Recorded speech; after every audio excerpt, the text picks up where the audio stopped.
Hello there and welcome back to the channel. So I think I haven't been recording, it's been a while. Hello and welcome back to the channel. I think it's been a while since I've done a last update. I think, to be precise, there should be about 3 weeks ago. Challenge is I've been having issues with my recording gear. I lost the charger for the camera that I'm actually using right now. I pretty much didn't want to record using the other camera that I use because during low light situations it doesn't give the right resolution to the videos. So I was pretty much, because most of the work that we're doing it in very low light situations in the garage or probably at night. It didn't make any sense for me to use that camera because the footage would be grainy, right? The footage would be horrible. So I just held that out for some time until I managed to get a proper charger. In fact, 2 of them for the camera that is looking at me right now. So I think going forward, I shouldn't have excuses about my gear. I should be able to update frequently and as normal as I was doing the past couple of weeks. So pretty much ever since you saw us working, we're on the Black Mamba, and we pretty much stripped the car to bits. Parts of the engine were on the table, and some of it were even on the floor. Now, what was going on is the head had been sorted, and now we're looking at the bottom end. So immediately after that, you saw that video, we were phoned and we were told that because we sent the bottom end to the guys at Ophi Howard, and they pretty much told us that the bearings were completely damaged. I'm sure you can see from the images that you're looking at. This actually means that we're not going anywhere with that car. The good thing is I didn't drive it too far, because if I managed to drive it, if I had managed to drive it too far in that condition, it meant that we were going to spin a bearing or something catastrophic was going to happen, such as punching a window through the block or something like that, right?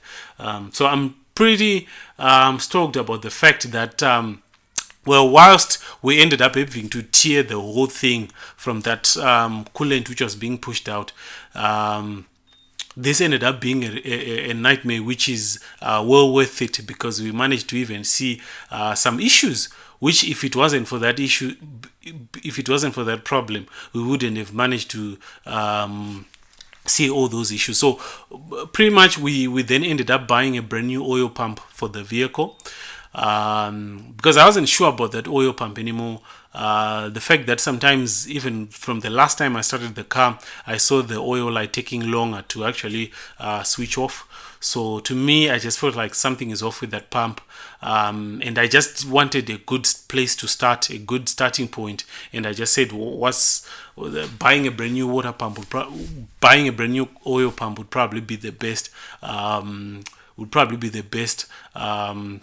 Position to start, right? Knowing that everything is perfect and I'm not gonna have oil pressure issues with that vehicle. Now, obviously, maybe this was probably because of the bearings which were in that condition, probably deteriorating as well, and the oil pressure was probably getting less. Maybe that's why, and there was no need to replace the oil pump. But pretty much I just said to myself, I want to start afresh with this motor and know that I don't have any problems. So the oil pump is brand new, which we fitted onto the vehicle. The old one is pretty much there in the garage.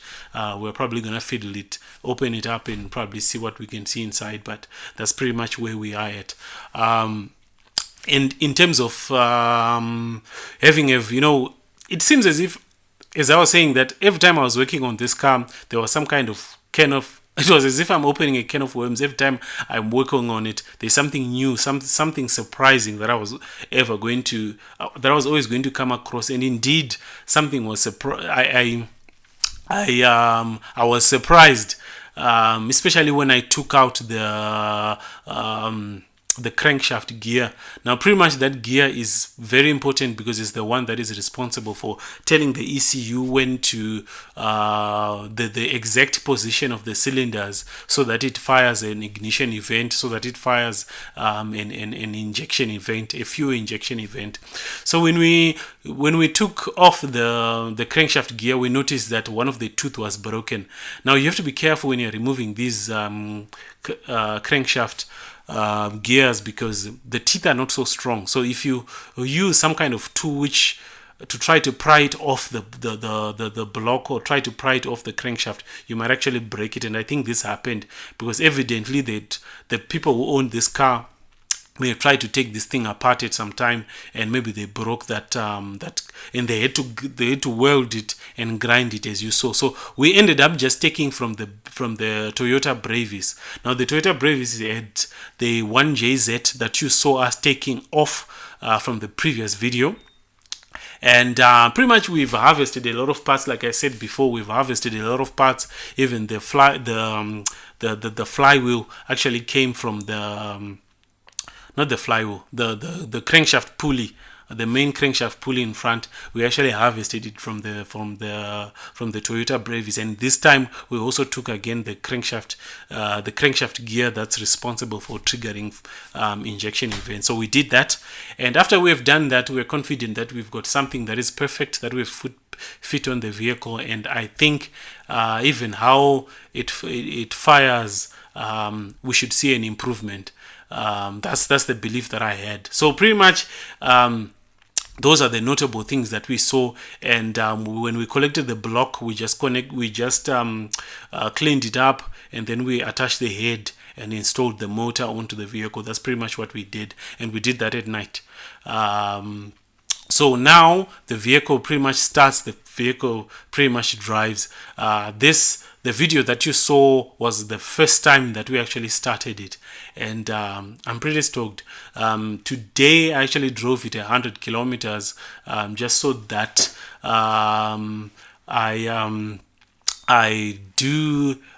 to achieve 1,000 kilometers, and then I open the bottom end so that I just observe to see if there's not the bottom end, the bottom pan, to observe to see if there are any filings or anything that might be happening that might tell me something is off. So that's where I am at the moment. Obviously that's not pretty much interesting to film, so I didn't want to film much of that, but I'm very happy to see that the car is driving smooth. Just this afternoon I actually put a glass of water on top of the engine, and there is no ripple whatsoever. I'm actually I'm very much liking how smooth the car is running. It's even quieter than what it was before.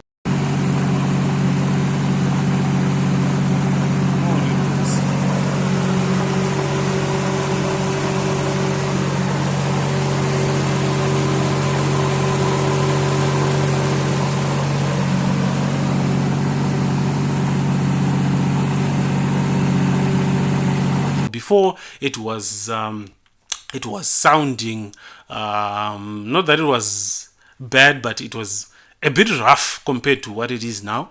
It is a little bit smoother now. It is a bit quieter now. Now I haven't entered into boost. I've been trying not to put it into high load because, like I said, I just want to observe how it performs over the next 1,000 kilometers and then do an oil change. That's pretty much what I'm doing. Not necessary for a Toyota. I've got manuals for these cars, and nowhere in the manual did they say I should do that. But it's just me being cautious. It's just me being careful and trying to make sure that everything is all right. And that's where we are at. So I just thought I'd do a quick video to update you guys where we are at. And pretty much the reason why we've been quiet is because of my gear. And now I've got actually 2 chargers, so I don't have any excuse not to be posting. So stay tuned. Obviously, after we've done that process, then we can start doing some gnarly things with the car. That's where we can really start sending it sending it pretty much. So that's where we are. So stay tuned for more.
Amarinzi gore pop.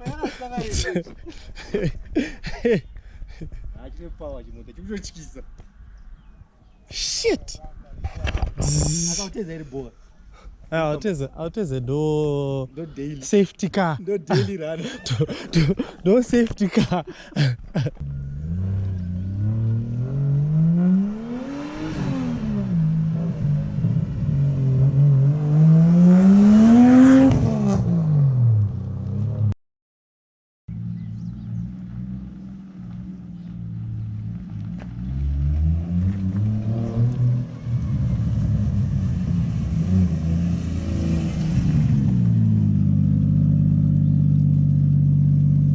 I don't find it steady.